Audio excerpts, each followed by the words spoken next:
प्यारे बच्चों, आज मैं आपको पढ़ाने जा रही हूँ कक्षा 12 आरोह भाग 2 का काव्य खंड का पहला पाठ। आपका जो है हरिवंश राय बच्चन जी द्वारा लिखा आत्म परिचय। तो वह बताने से पहले, उसका अर्थ बताने से पहले मैं आपको हरिवंश राय बच्चन जी के बारे में कुछ संक्षिप्त जानकारी दे रही हूँ।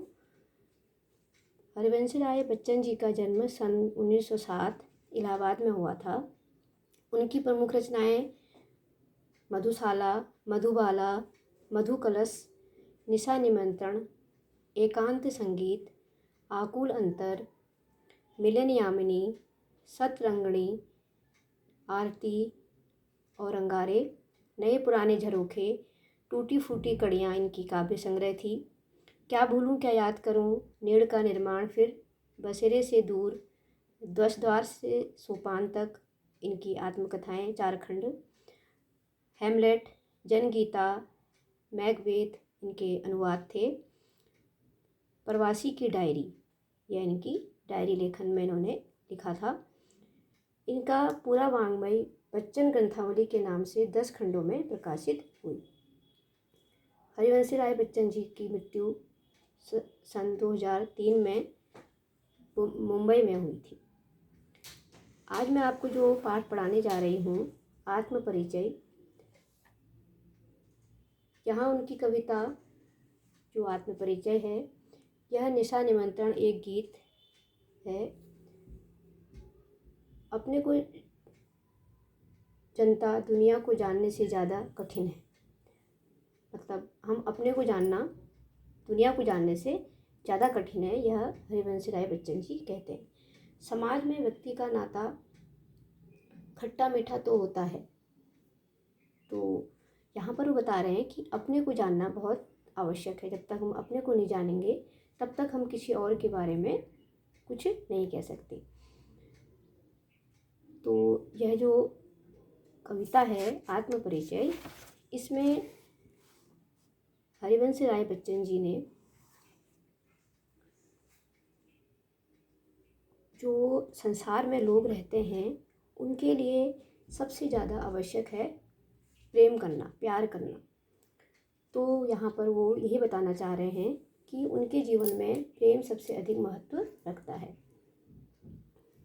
और वह इसी प्रेम में जीना चाहते हैं। वो कहते हैं कि जो संसार के लोग हैं इस संसार में आकर अपने स्वार्थ के लिए जीते हैं, अपने परिवार के लिए, अपने लिए और पैसा कमाने के लिए यह सांसारिक मोह माया में फंसे रहते हैं और वह लोगों से प्यार करना नहीं जानते।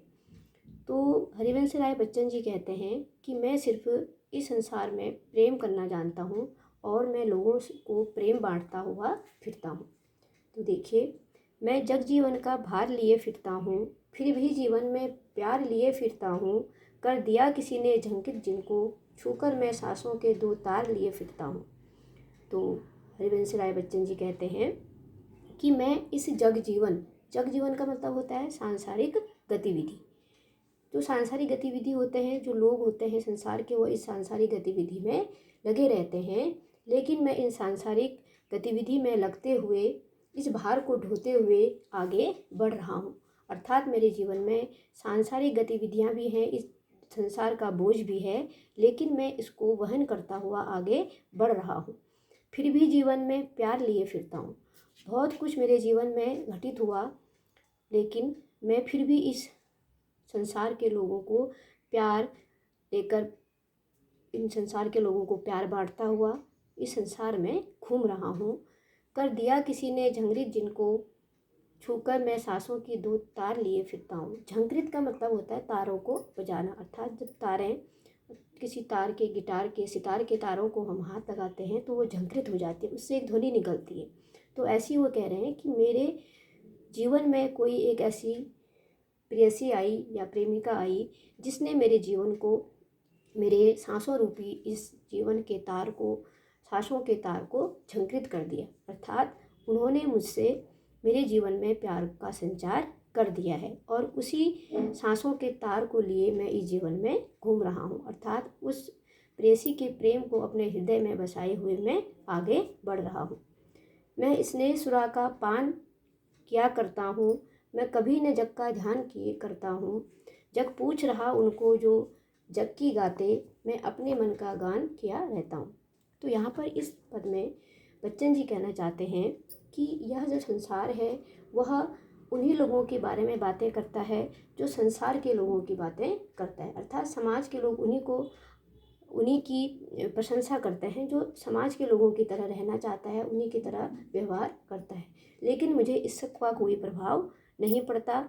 मैं अपने जीवन में प्यार को ही महत्व देता हूँ। तो वो कह रहे हैं मैं स्नेह सुरा का मतलब होता है, सुरा का मतलब शराब और स्नेह का मतलब प्रेम, और पान करना मतलब पीना। तो मैं क्या करता हूँ, स्नेह रूपी शराब का पान किए रहता हूँ। हर समय मैं उस प्रेम में खोया रहता हूँ। जिस प्रकार शराब में नशे में लोग रहते हैं, तो उसी प्रकार मैं प्रेम के रस में हमेशा उस रस का पान करता हूँ और उस प्रेम में ही डूबा रहता हूँ। मैं कभी न जग का ध्यान किया करता हूँ। मैं इस संसार के लोगों के बारे में कुछ भी नहीं सोचता। ध्यान करना मतलब परवाह करना, कि वह मेरे बारे में क्या सोचते हैं, इसका मैं ध्यान नहीं करता हूँ।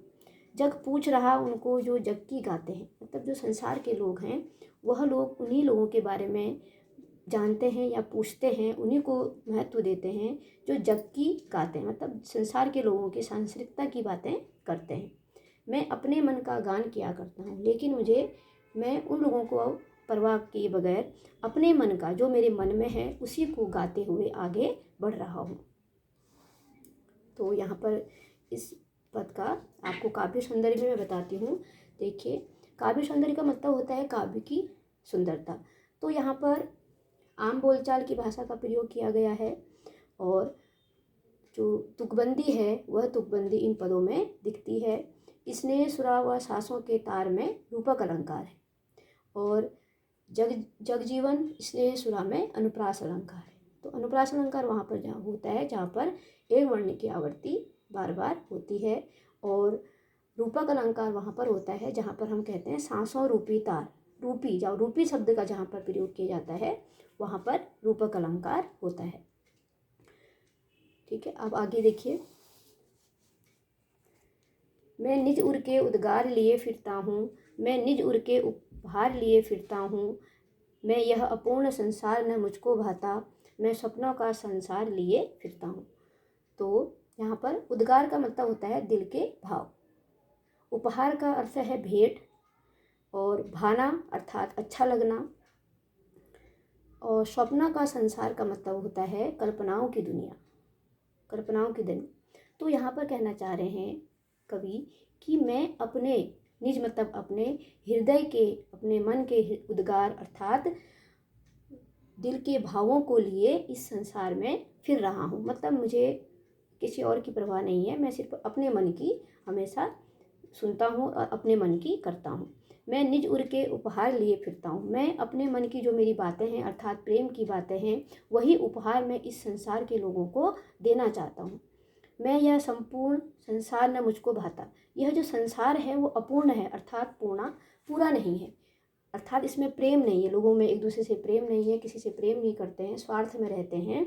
तो यह संसार मेरे लिए कुछ नहीं है, मुझे ये संसार बिल्कुल भी अच्छा नहीं लगता है। मैं सपनों का संसार लिए फिरता हूँ। मैं स्वयं अपने सपनों का एक संसार मैंने बना रखा है, और वही उसी संसार में, उसी सपनों के संसार में जिसमें सिर्फ प्रेम है, उस प्रेम में ही मैं रहना चाहता हूँ। मुझे किसी और संसार के लोगों की आवश्यकता नहीं है। तो यहाँ पर देखिए काव्य सौंदर्य, सपनों का संसार जो है इसमें है अनुप्रास अलंकार, भवसागर और भव मौजों में व्यक्तिवादी विचारधारा है, और भव मौजों अर्थात इसमें रूपक अलंकार है। ठीक है, फिर देखिए आगे। मैं जला हृदय में अग्नि दहा करता हूँ, सुख दुख दोनों में मग्न रहा करता हूँ। जग भव सागर तरने को नाव बनाए, मैं भव मौजों पर मस्त बहा करता हूँ। तो यहाँ पर है दाह का मतलब होता है जलना, और भव सागर अर्थात संसार रूपी सागर। मौज का अर्थ होता है लहरें। तो यहाँ पर कवि कह रहे हैं कि मैं जो मेरे मन में प्रेम है उसी प्रेम में मेरा हृदय हमेशा जलता है, अर्थात मैं उसी प्रेम में हमेशा जला करता हूँ। सुख दुख दोनों में मग्न रहा करता हूँ। मेरे जीवन में चाहे सुख आए चाहे दुख आए, मुझे उसका कोई प्रभाव नहीं पड़ता। मैं न सुख में अधिक प्रसन्न रहता हूँ, न दुख में अधिक दुखी रहता हूँ। मैं दोनों सुख और दुख को दोनों समय में पूर्ण रूप से मग्न रहता हूँ, मस्त रहता हूँ। मैं जग जग भवसागर तरने को नाव बनाई। तो लोग कह रहे हैं कि इस संसार के जो लोग हैं वह इस संसार रूपी भवसागर को पार करने के लिए तरह तरह के उपाय करते हैं, अर्थात पार करने के लिए नाव बनाते हैं। नाव का मतलब होता है कि इस संसार को पार करने के लिए अलग अलग विधि विधान करते हैं और तब भी वह इस संसार को पार नहीं कर सकते। मैं भव मौजों पर मस्त बहा करता हूँ, लेकिन मुझे इस संसार, इस भवसागर रूपी संसार से कोई प्रभाव नहीं पड़ता। इसे पार करने की मुझे मैं विधि विधान या कोई ऐसे काम नहीं करता जिससे मैं इस भवसागर से तर जाऊं। मैं उन भवसागर की जो मौजें होती हैं, जो लहरें होती हैं, उन लहरों में भी मैं मस्त रहता हूँ और अपने जीवन को व्यतीत करता हूँ। फिर देखिए अगला, मैं जीवन का उन्माद लिए फिरता हूँ, उन्मादों में अवसाद लिए फिरता हूँ। जो मुझको बाहर हंसा रुलाती भीतर, मैं हाय किसी की याद लिए फिरता हूँ। तो यहाँ पर कह रहे हैं कि मैं जो प्रेयसी मेरी थी वह हो सकता है कि अब कवि के पास नहीं हो, तो वो कहते हैं कि मेरे मन में आज भी उस प्रेयसी के बारे में उसके बारे में मैं सोचता हूँ और वह प्रेम मेरे अंदर समाहित है। मैं आज भी उसके दुख में जी रहा हूँ और उसकी याद हमेशा मेरे मन के अंदर रहती है।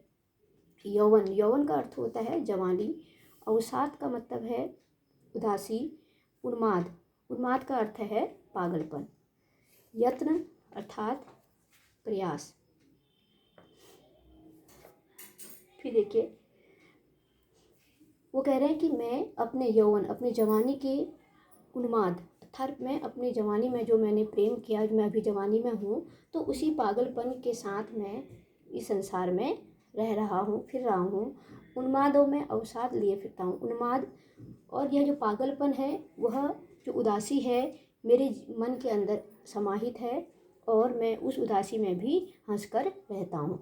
जो मुझको बाहर हंसा और जो मेरे जीवन का प्रेम है, वह मैं बाहरी रूप से सबके सामने अपने दुख को व्यक्त नहीं करता हूँ। मैं सबके सामने हंसता हूँ, लेकिन वही दुख, वही जो बिछड़ने का जो दुख है, वह मुझे अंदर ही अंदर रुलाती है। मैं हाय किसी की याद लिए फिरता हूँ। मैं हाय का मतलब अपने दुख को व्यक्त करते हुए कह रहे हैं कि हाय कि मेरे जीवन में उस प्रेयसी का जो बिछड़ने का दुख है, उसको मैं अपने मन के अंदर रहता हूँ और जो यादें उनके साथ मेरी जुड़ी हुई हैं, वो उन यादों को मैं लिए रहता हूँ। देखिए काव्य सौंदर्य। उन्मादों में अवसाद, यहाँ पर है विपरीत अलंकार कर यत, और जहाँ पर एक वर्ण की बार बार आवृत्ति होती है वहाँ पर मैंने आपको पहले बताया अनुप्रास अलंकार होता है। ठीक है। फिर अगला, कर यत्न मिटे सब सत्य किसी ने जाना, नादान वही है हाय जहाँ पर दाना। फिर मूढ़ न क्या जग जो इस पर भी सीखे, मैं सीख रहा हूँ सीख ज्ञान भुलाना। तो यहाँ पर जो कवि हैं वो कह रहे हैं यत्न का मतलब होता है प्रयास। यत्न का अर्थ है प्रयास। तो जो प्रयास है वो कह रहे हैं कि यह जो संसार है वह सत्य को नहीं जान पाया है। वो कितने भी प्रयास कर ले, लेकिन फिर भी वह इस सत्य को नहीं जान पाता। नादान वही है हाय जहाँ पर दाना। यह जो संसार है वह नादान है, वह सत्य को नहीं जानता है। दाना का अर्थ होता है जीवन यापन करने के लिए, जब हम अपने जीवन को चलाने के लिए किसी चीज़ की जो आवश्यकता होती है, तो वो कह रहे हैं कि ये जो